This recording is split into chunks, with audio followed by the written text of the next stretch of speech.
Welcome to Samba Samba. Enjoy the video. Start by confirming the phone is yours and authorized for unlock attempts.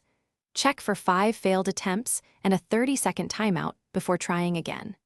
Ensure the device is connected to Wi-Fi or cellular and visible online to Google servers. Know the Google account email and password tied to the device for recovery actions. Understand that using remote erase will factory reset the phone and permanently remove all personal data. If the phone links to your Google account, open Find My Device and sign in. Use the locate or secure options to ring, lock, or erase the device remotely. Be aware that erase will perform a factory reset and delete your files permanently. Samsung owners can sign into Find My Mobile with their Samsung account to unlock without losing data.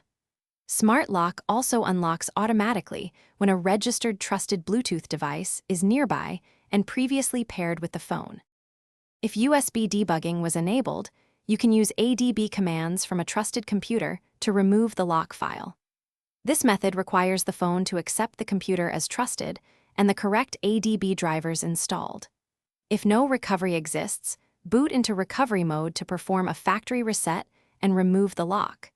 To access recovery, press the phone's volume and power button combination and hold for several seconds until the menu appears. Use the volume keys to navigate to wipe data. Thanks for watching. Consider subscribing if we helped you.